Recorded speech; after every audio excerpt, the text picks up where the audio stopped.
Oui, Monsieur Bardella, donc je suis enseignante de philosophie. J'ai été agressée physiquement et menacée de mort par certains élèves. J'ai fait ce que les enseignants ont à faire dans ces cas-là, c'est-à-dire rapport d'incident, demande de conseil de discipline.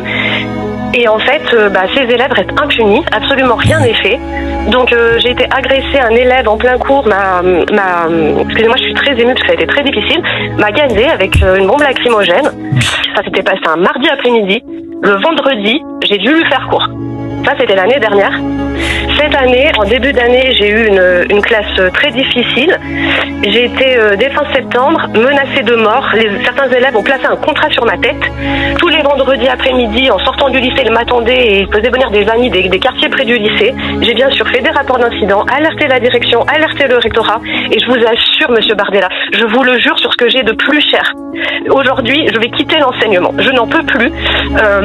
Tous les jours, nous subissons des insultes, des attaques. Je sais que l'on est pressé, mais je vous jure que c'est vrai. Je pourrais vous raconter des incidents qui me sont arrivés à des collègues. Rien n'est fait. C'est-à-dire que il y a parfois des conseils de discipline, mais je vous l'assure, les élèves ne sont pas sanctionnés et ils reviennent en puissance dans les classes. Je tiens à préciser que je vote RN, j'ai ma carte d'adhérent.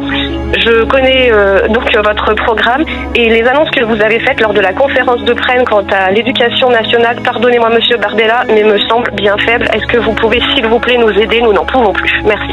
Jordan Bardella. Bien, le phénomène que vous décrivez, madame, est un phénomène qui s'étend aujourd'hui dans tout le territoire et dans toutes les villes, dans toutes les écoles. Aujourd'hui, les enseignants vont travailler la peur au ventre et mon ambition de ce point de vue-là est de rétablir l'autorité de l'État et d'être systématiquement du côté des enseignants. Je l'ai dit, nous accorderons immédiatement et de manière automatique la protection fonctionnelle à chaque fois qu'un enseignant déposera une plainte pour du harcèlement, pour des menaces, pour de l'intimidation. Aujourd'hui, c'est le rectorat qui décide avec nous, elle sera automatique. Je souhaite rétablir des sanctions planchées dans les conseils disciplinaires parce qu'aujourd'hui, on s'aperçoit qu'il y a des pressions qui sont exercées dans les conseils de discipline par les gens qui sont en charge de prendre des décisions. De la même manière que je souhaite rétablir des peines minimales et des peines planchées dans l'échelle des peines, je mettrai en œuvre des sanctions planchées dans les conseils de discipline et je souhaite que les perturbateurs soient éloignés des établissements scolaires.